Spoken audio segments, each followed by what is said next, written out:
Hola, soy el doctor Víctor de Santiago, psicoterapeuta de Sejuven. El día de hoy, en esta charla, vamos a aprender un poco acerca de trastornos mentales y consumo de sustancias. Hay algunas cosas básicas que tendremos que considerar respecto a esta cuestión de lo que es un trastorno por consumo de sustancias. Estamos hablando de un padecimiento que lo que implica es que hay un uso problemático de alguna sustancia. Puede ser un medicamento, puede ser alcohol, puede ser algún tipo de sustancia, drogas, marihuana, cocaína.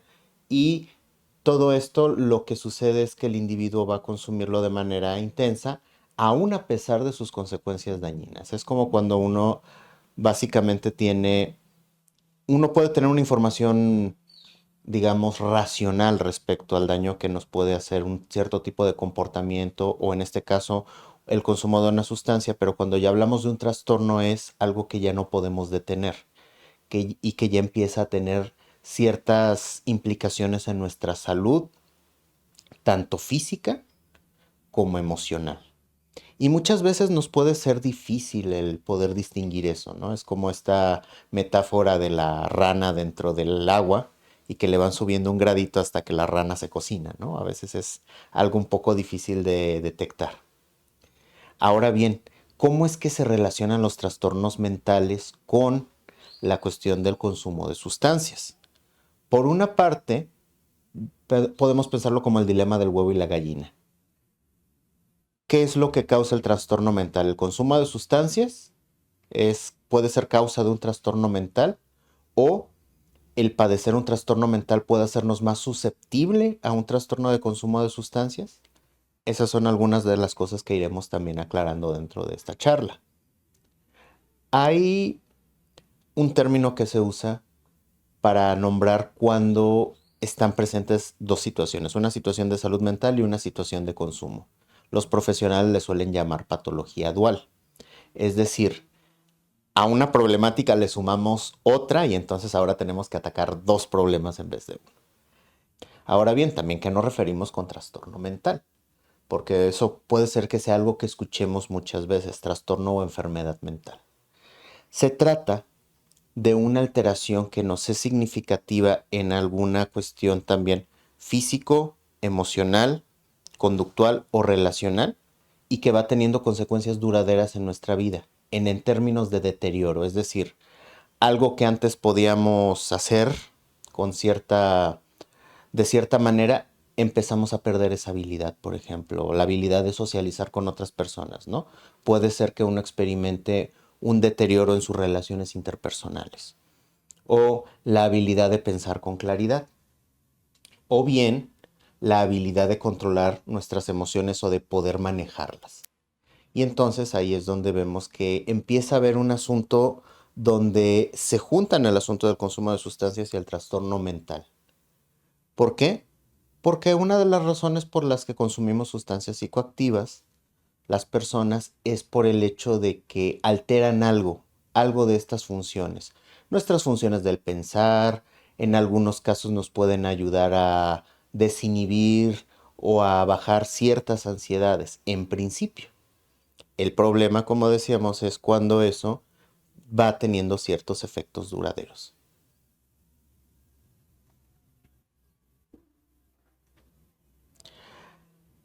Hay diferentes razones para empezar a consumir. Creo que muchas veces es algo que es como de común acuerdo, o de alguna manera es sabiduría popular, digamos. Es algo que todos conocemos, aunque no lo explicitemos siempre, ¿no?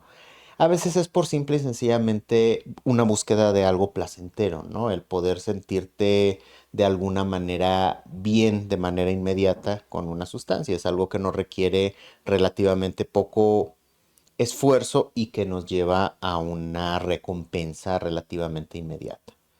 A veces también sucede que no es por la búsqueda de un placer, sino más bien para aliviar un malestar. A veces puede ser que las presiones de la vida nos tengan con mucha ansiedad, que de pronto en otros, digamos, aspectos de nuestra vida experimentemos cierta situación no muy grata, que estemos pasando por momentos difíciles y que ello lleve a que busquemos algo que alivie ese dolor. A veces, si no tenemos con quién hablar, si no tenemos, o sea, esta parte de otra serie de recursos, tanto personales como interpersonales, entonces se vuelve una opción el consumo. Y también a veces se hace para hacer las cosas mejor. Se va alimentando una creencia de que el consumo de la sustancia nos puede permitir relajarnos, enfocar la atención, el ser o el tener más energía. Y entonces estas son algunas de las razones más comunes por las cuales las personas pueden optar por el consumo. También puede ser por algo tan simple como curiosidad, ¿no? Es decir, el decir, pues, ¿qué pasaría si yo pruebo esta sustancia, ¿no? O también por presión de los pares. Puede ser que en el medio en el que nos movamos, para poder encajar con un grupo, pues sea necesario, o desde nuestra perspectiva vaya siendo necesario el poder acceder al consumo, ¿no? Y entonces ahí tenemos una serie de razones. Como les digo, son cosas que en cierta manera ya sabemos, pero es bueno darles un pequeño repaso. Básicamente, ¿qué es lo que pasa cuando consumimos? Porque bueno, hay personas que tienen un consumo ocasional, hay gente que tiene un consumo de pronto muchísimo más concurrido, pero finalmente, cuando llegamos al punto de que el consumo de sustancias trastorna algo, se vuelve ya un trastorno en toda regla, es porque pasan ciertas cosas. De pronto, no tenemos ya control sobre el consumo. No nos damos cuenta, pero de pronto hay una gran urgencia. Dependiendo de la sustancia, hay algunas sustancias que son más adictivas, pero lo que va sucediendo es que nuestro control sobre el consumir va disminuyendo. Y empiezan a surgir ciertos problemas también sociales. Hay cuestiones donde de pronto empiezan a surgir desacuerdos en nuestro entorno. De pronto las situaciones o empiezan a surgir problemáticas donde el consumo empieza a ser un problema o un tema, ¿no? Cuando nos dicen, oye, ya estás consumiendo demasiado, oye, fíjate que pues vamos a ir con estos amigos. ¿Ellos consumen? No. Ah, entonces pues como que no me voy a divertir tanto, ¿no? Y entonces todo este tipo de situaciones puede implicar una renuncia a ciertas actividades. Dejamos de hacer cosas.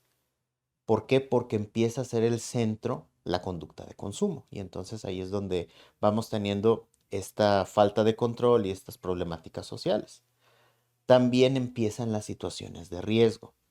Algo que se dice mucho es esta parte de que muchas veces uno empieza consumiendo algo y cuando eso ya no hace el mismo efecto, empezamos a consumir otras sustancias, ¿no? Y entonces ahí es donde empiezan también las cuestiones riesgosas, ¿no? Y no solamente eso, sino también que podemos entrar a entornos o a situaciones de riesgo para acceder al consumo. Puede ser que lleguemos a lugares no muy gratos o peligrosos para poder acceder a, pues, a la cuestión del consumo de la sustancia, ¿no? Y también pues están los efectos por sí mismos que puede dar una sustancia.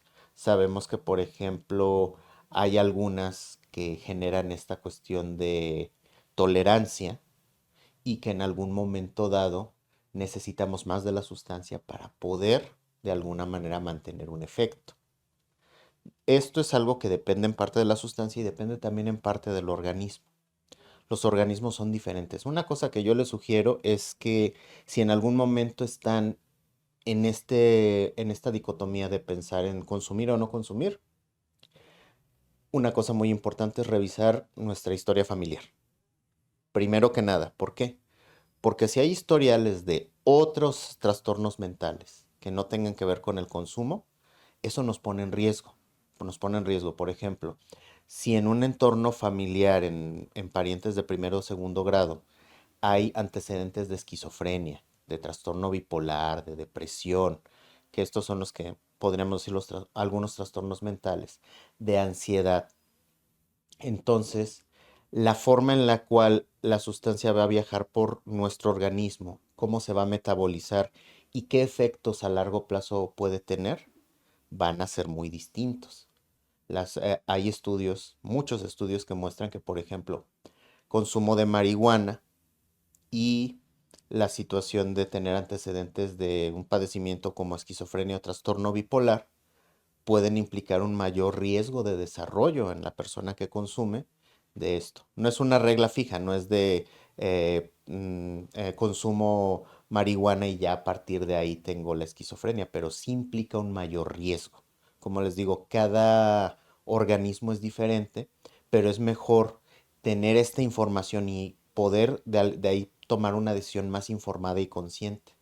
Porque muchas veces pensamos, bueno, es que mi amigo consumió y no le pasó nada, sí, pero tu amigo tiene otra situación metabólica, otra situación heredofamiliar, y entonces pues ahí hay como una serie de situaciones a tomar en cuenta, ¿no? ¿Cuáles son las cuestiones que tienden a aparecer? Ya mencionamos algunas, pero vamos a ahondar un poquito de cuáles son las situaciones que pueden ocurrir en cuanto a trastornos mentales junto con el consumo de drogas y alcohol. Por ejemplo, las sustancias estimulantes, como pueden ser la cocaína, las anfetaminas, la cafeína, la taurina, ya saben que ahorita está de moda pues consumir el Red Bull, el Monster, este tipo de cosas, porque eso también es consumo de sustancias. Son todas las sustancias que afectan, les decía, estado de ánimo, cognición y que también afectan ciertos elementos de nuestro comportamiento, entran dentro de esta parte de sustancias psicoactivas. Entonces, lo que puede suceder es que los efectos sean una elevación del estado de ánimo. Aumenta también a veces nuestro nivel de atención y rendimiento. Esa es la parte bonita del asunto cuando consumimos estimulantes, pero ahorita vamos a ir viendo cuál es ese otro lado.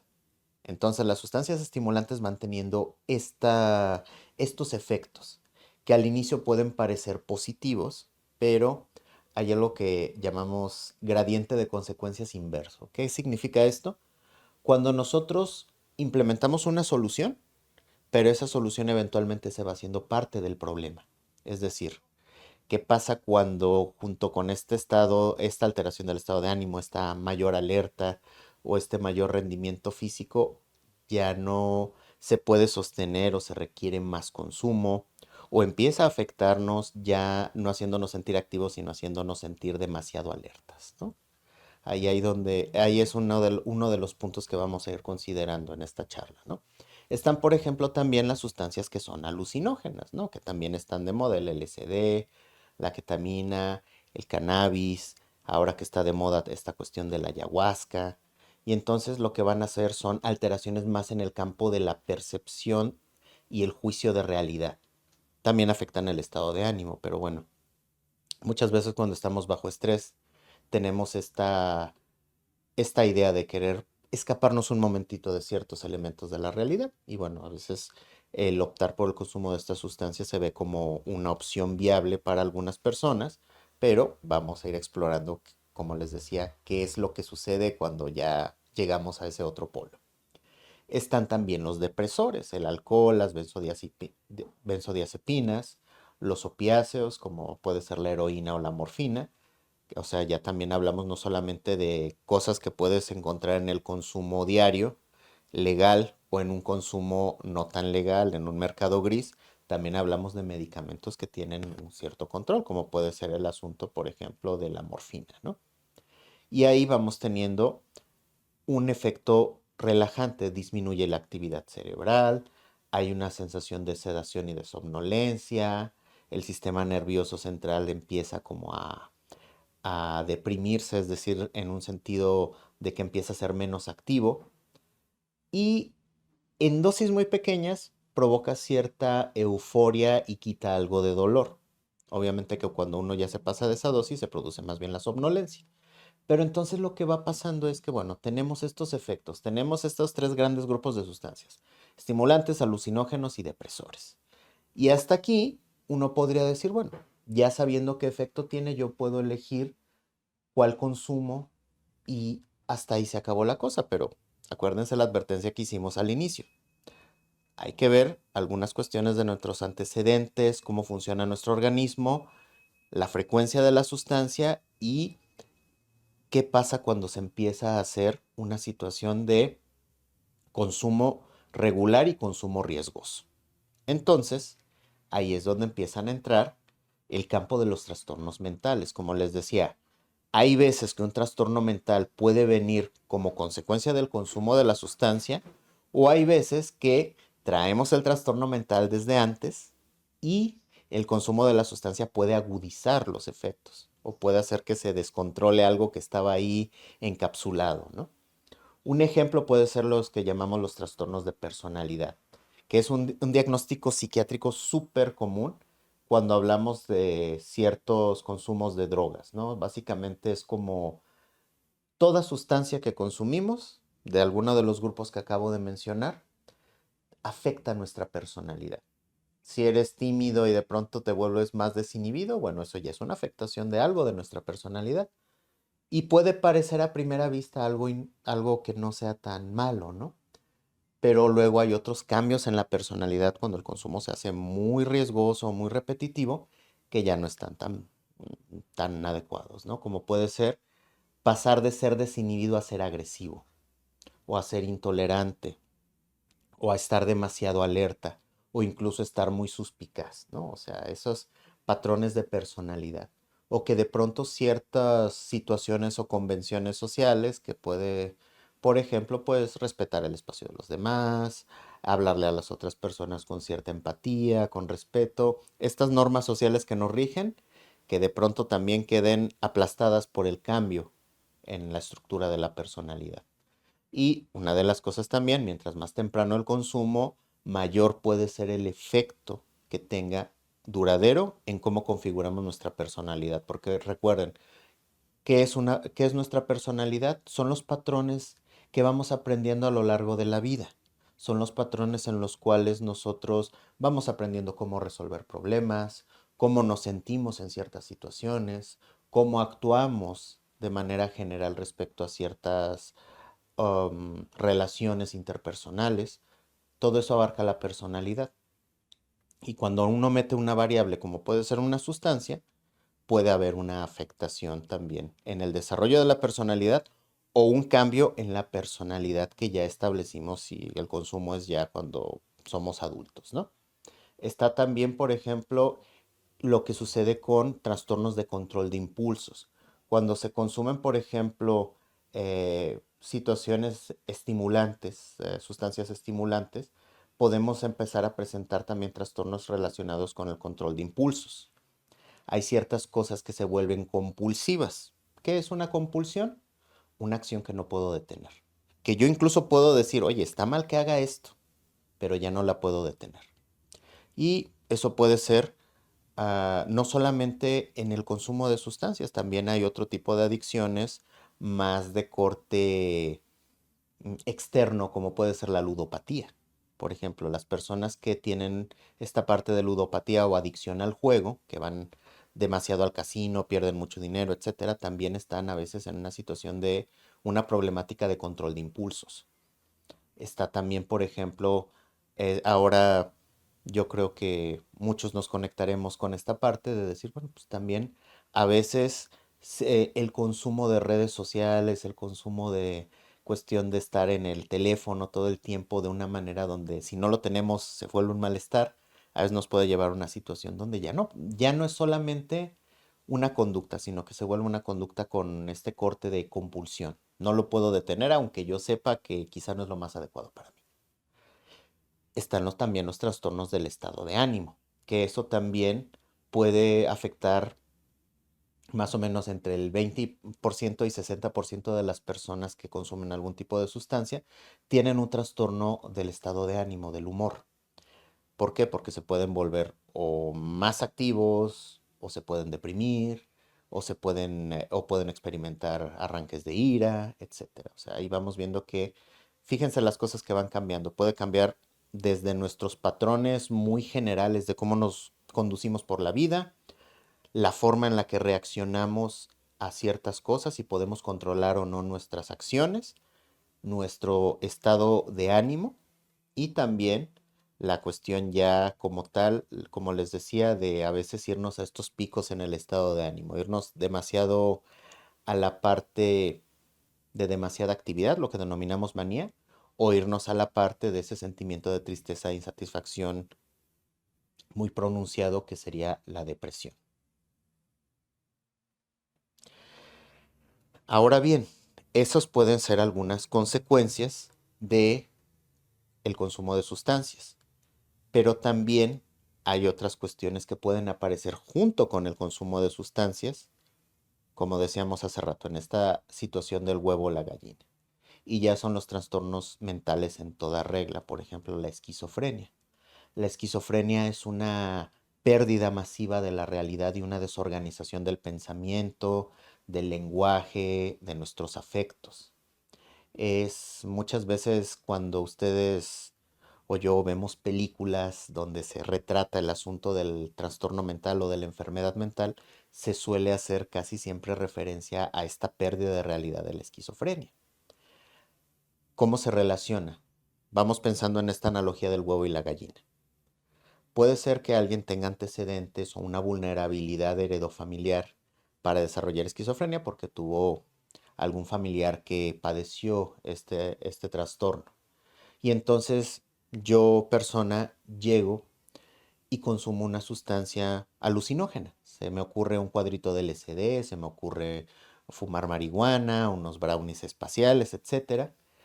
Y al inicio puede ser que la afectación no parezca gran cosa, pero si se cronifica el consumo, puede ser que empiecen a aparecer estos síntomas fuera de la realidad, ¿no? ¿Cómo se manifiestan esas pequeñas desconexiones con la realidad o grandes desconexiones? Número uno, las llamadas alucinaciones. ¿Qué es una alucinación? Es veo, escucho, siento o percibo algo que en realidad no está ahí. Algunas personas, por ejemplo, en el caso de los cuadros de esquizofrenia, hablan de escuchar voces, voces que les pueden ser muy claras o muy ambiguas. Están también alucinaciones visuales, puedo yo ver algo que no está ahí.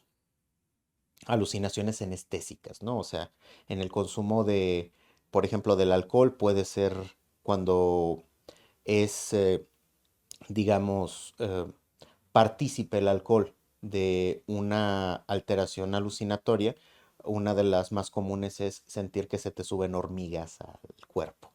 Y eso es algo bastante curioso, ¿no? O sea, porque es una alucinación, no hay hormigas, no hay nada, pero tus órganos perceptores lo perciben como si sí estuviera. Entonces, en la esquizofrenia se da este fenómeno de la alucinación, pero también se da el delirio. Ideas extrañas, ideas que no comulgan con la realidad exterior y que son difíciles de erradicar. Hay diferentes tipos de delirios, ¿no? Por ejemplo, cuando hay personas que consumen sustancias estimulantes pueden experimentar delirios de persecución, ¿no? Esta situación de todos están contra mía, todos me quieren perseguir, me quieren hacer daño. Están los delirios de celotipia. De hecho, con el consumo de cristal es muy común que pasen dos cosas, lo que llaman el síndrome del constructor, que es esta cuestión donde la persona empieza a querer desarmar cosas de manera compulsiva, o la cuestión de una celotipia. Empiezan a tener celos patológicos pensando que la pareja les puede ser infiel o que ciertas personas no los quieren lo suficiente y quieren más a otras personas, ¿no? Y entonces, bueno, estos son síntomas separados, pero cuando se llegan a conjuntar, lo que nos dan como suma es una esquizofrenia. También está ya en una esquizofrenia muy aguda, una desorganización del pensamiento y del lenguaje. Ya no podemos hilar ideas, no podemos hilar lenguaje y entonces vamos perdiendo también así un contacto mayor con la realidad. También están los llamados síntomas negativos, como puede ser el aplanamiento afectivo. El aplanamiento afectivo básicamente es, de pronto, mis emociones ya no se sienten igual, bajan muchísimo. Algunas personas lo describen como la sensación de no tener emociones. Y entonces, pues ese es otro de los síntomas que está presente en el asunto de la esquizofrenia. Van viendo el hilo conductor que vamos teniendo. Ciertas alteraciones provocadas por sustancias pueden gatillar estos procesos. Y En algunos casos puede ser que ya había una vulnerabilidad y la sustancia lo gatilla, o bien, en otros casos, como ya están los síntomas, por ejemplo, de la esquizofrenia, hay personas que pueden recurrir a otro tipo de sustancias, como por ejemplo el alcohol, para tratar de calmar las voces, para tratar de no hacerle caso a las ideas delirantes. Y entonces ahí es donde tenemos esta cuestión de, dependiendo de los casos, puede ser cómo se llegue al consumo. Puede ser que el trastorno mental preceda al consumo o que el trastorno mental sea consecuencia del consumo. Y bueno, este es un primer ejemplo, la esquizofrenia.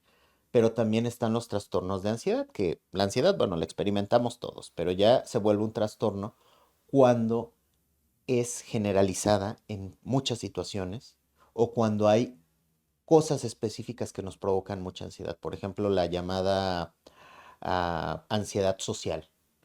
Voy a situaciones sociales, situaciones con mucha gente y no se queda solamente en este asunto de me engento y me quiero ir, sino que es una ansiedad paralizante. Empieza a darme esta sensación de taquicardia, sudoración, incomodidad, estos pensamientos de que todo va a salir mal, estos sentimientos de miedo, de querer huir. Y entonces, pues eso es lo que sucede muchas veces. Y es muy curioso que, por ejemplo, se puede dar en diferentes sustancias un margen entre el 10 y el 50% de personas que consumen sustancias pueden llegar a desarrollar un grado de trastorno de ansiedad. ¿Por qué? Porque si se fijan, por ejemplo, si pones a una persona nerviosa a consumir un estimulante, algo va a pasar. Si pones a una persona no tan nerviosa a consumir un estimulante, de todas maneras puede llegar a escalar hasta la ansiedad. Están también los llamados trastornos de estrés postraumático. Es decir, algo me puede suceder súper impactante que no puedo procesar y que al no poderlo procesar vuelve a mí en ciertas situaciones. Puede ser que durante el consumo yo haya experimentado, por ejemplo, no sé, una alteración de la percepción, una sensación tan desagradable o me haya puesto en una situación de tanto riesgo que lo que puede suceder es que experimente un hecho traumático. Y entonces, cada vez que yo estoy cerca de circunstancias que se parezcan a ese hecho traumático, es posible que yo pueda revivir los efectos del trauma. Y eso también puede estar presente. Otros son el trastorno de pánico. ¿De qué se diferencia el pánico de la ansiedad? La ansiedad es nuestra reacción de luchar o huir. Es esta pequeña alerta que nos permite estar al pendiente del entorno para evitar un potencial peligro. Pero un trastorno de pánico es un episodio en el que esa ansiedad escala tantísimo que ya no podemos tener nosotros control de nosotros mismos o nosotras mismas. Es el miedo en su máxima expresión, llegando justamente al pánico, a algo que nos descontrola, una emoción que no se puede de alguna manera acallar o mesurar en ese momento y que muchas veces, por ejemplo, las personas que han experimentado con algunos alucinógenos pueden hablar de esta parte de los malos viajes en los cuales pues a veces se encuentra. Por eso también algunas personas dicen que cuando se consumen este tipo de sustancias alucinógenas, si no hay una preparación previa, uno se vuelve también muchísimo más propenso a este tipo de desestructuraciones como en la esquizofrenia o a trastornos de pánico también.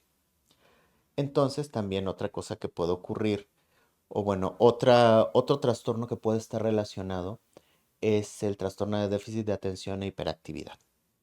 No necesariamente en este caso porque la sustancia cause el trastorno de déficit de atención. Puede causar ciertas sustancias pérdida de atención o pérdida de memoria o alteración en ciertas funciones ejecutivas, pero eso no equivale a un trastorno de déficit de atención.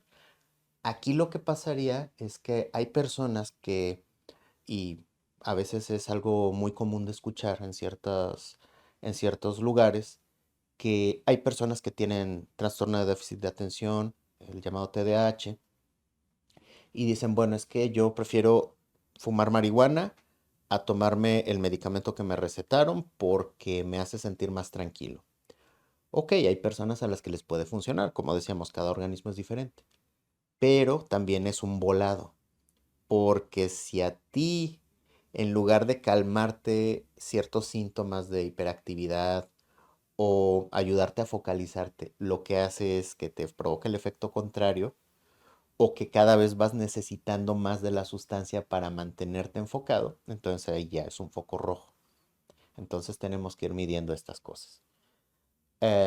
También está el llamado trastorno afectivo bipolar, que es, ¿qué es la bipolaridad? Es un término que usamos muchísimo todas y todos, pero muy pocas veces sabemos qué es. Se trata de alteraciones del estado de ánimo en los cuales la persona puede pasar de un estado de ánimo muy eufórico, muy expansivo, muy demasiado alegre y demasiado activo, lo que llamamos manía, al punto donde puede empezar a perder piso con respecto a la realidad, a tomar decisiones pues no muy acertadas, a ponerse en riesgo, e incluso empezar a también a tener síntomas como un poco como los de la esquizofrenia, delirios y alucinaciones. Y entonces, pues ahí es donde en estos episodios maníacos, pues es uno de los polos del trastorno bipolar. El otro polo es la depresión. Las personas caen en cama, no tienen deseos de hacer ninguna actividad, se sienten vacíos, se sienten en tristeza, sienten que nada les llena. Y lo que sucede es que la persona con trastorno bipolar fluctúa entre estos dos tipos de estados de ánimos. Se van a estos dos extremos. Y no crean que es algo que sucede muy rápido. Por lo general pueden a veces durar en el periodo de manía o en el periodo de depresión días, semanas o hasta meses. En algunos casos, algunos años. Y entonces, pues, hay que tener en cuenta eso. Las personas que tienen un riesgo a desarrollar trastorno bipolar, las sustancias depresivas y las sustancias estimulantes, pues son algo que no es muy recomendable consumir, porque precisamente lo que va a pasar es que si a una persona que tiene riesgo de presentar manía le das algo que le va a evitar dormir, que lo va a hacer más activo, pues básicamente vas a acelerarle un proceso maníaco y vas a ponerlo en una situación de mucho riesgo. O si empieza a consumir sustancias depresoras, lo que va a pasar es que lo vamos a llevar al viraje hacia la depresión. Y entonces, desde esta perspectiva, lo que vamos teniendo es, como les decía, diferentes trastornos, que a veces puede ser la causa de por qué se empieza a consumir o la consecuencia. Y la idea aquí, más que nada, es que al conocer esta información, podamos nosotros ir entendiendo nuestros propios procesos, porque muchas veces estamos acostumbrados a tener miedo de no poder regularnos de manera, pues con los recursos que tenemos, ¿no?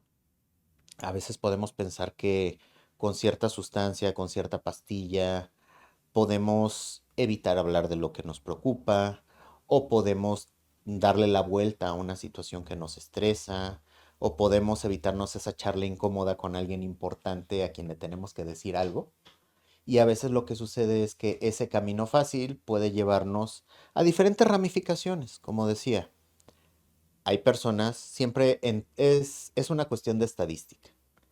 Hay personas a quienes puede ser una solución que les funcione, pero también hay otro porcentaje muy fuerte de la población, como fuimos viendo, que pueden a veces entre 10, 50, 60% desarrollar una alteración. Que esa alteración se vuelva grave, bueno, también eso es algo que puede suceder. Entonces lo que necesitamos ahí es conocernos, conocer nuestras herramientas y también poder hacer esta situación de a partir de ahí hacer elecciones informadas. Bueno, una última cosa que me parece importante. Hay ciertos estudios, hay un estudio muy interesante del que les vamos a dejar la liga, acerca de cómo la cuestión de la frecuencia de consumo es a veces, de alguna manera puede tener una relación también si hay un tipo de trastorno precedente. Por ejemplo, es bien curioso, nada más por poner un ejemplo, el caso de las diferentes variedades de la depresión. La depresión leve y crónica, como es la distimia, puede llevar a las personas a un uso ocasional de sustancias o estadísticamente se ha encontrado que precede a un uso de sustancias que puede ser pues hasta cierto punto no tan crónico. Pero cuando hablamos de depresión mayor, curiosamente, estos episodios de depresión que suelen ser más intensos, que pueden durar cierto tiempo, algunos meses, pueden llevar a la persona ya no a una situación de solamente uso de sustancias, sino de abuso de sustancias o hasta de dependencia de sustancias. Y entonces sí, ahí nada más con este pequeño dato lo que podemos redondear es el hecho de que así como decimos, la sustancia puede afectar la trayectoria de cómo nos vamos desarrollando, también la otra relación es cómo es que nuestro, todo lo que traemos, si traemos alguna situación diagnóstica, algún padecimiento, también se puede afectar el cómo va a ser nuestro patrón de consumo. Como les digo, no es una regla fija, pero son cositas que tenemos que tener en cuenta. ¿Y qué hacer cuando nosotros empezamos a detectar que hay algo que ya no está tan bien? De que yo digo, ¿sabes qué? Estoy consumiendo y de pronto estoy viendo cambios que no me gustan en mí, ya sea en mi interacción con los otros, en mi percepción de mis propios estados afectivos o incluso en mi percepción acerca de la realidad misma, ¿no? Que empiezo a ver o a escuchar cosas y digo, ay, esto ya me está asustando. Número uno, no hay que autodiagnosticarse. Esto es informativo y es para que podamos de alguna manera tener más elementos para toma de decisiones. No es el juicio, no es la panacea. Y entonces lo que tenemos que hacer es acudir con un especialista. Hay diferentes especialistas, como pueden ser psicólogos clínicos especializados en adicciones, también médicos adictólogos, hay también grupos de apoyo como pues en diferentes lugares hay también estas comunidades terapéuticas. Mi primera opción siempre va a ser pues vayan con un especialista a consulta. Ya si la situación requiere otro tipo de recursos, bueno, el especialista los podrá guiar hacia dónde ir. Pero estas serían como las recomendaciones. No se autodiagnostiquen, vayan con el especialista adecuado y sobre todo otra cosa, fortalecer esos otros recursos que vamos teniendo, no dejar que de alguna manera, no dejarle toda la carga a una sola, a un solo recurso, ya sea el consumo de sustancia u otro recurso, nunca carguen todos sus recursos de afrontamiento a una sola cosa. Hablen con personas que ustedes tengan confianza, tengan una red de apoyo, tengan actividades propias, tiempo para ustedes mismas o ustedes mismos. No todo es el trabajo y no todo es la escuela. Hay que tener tiempo a veces para reflexionar y la reflexión no necesariamente tiene que pasar por consumo, no necesariamente tenemos que llegar a decisiones trascendentales, simple y sencillamente tener más recursos para vivir de una manera más plena. Y bueno, esto es lo que les quería compartir el día de hoy. Espero les sea de utilidad. Y pues, muchas gracias.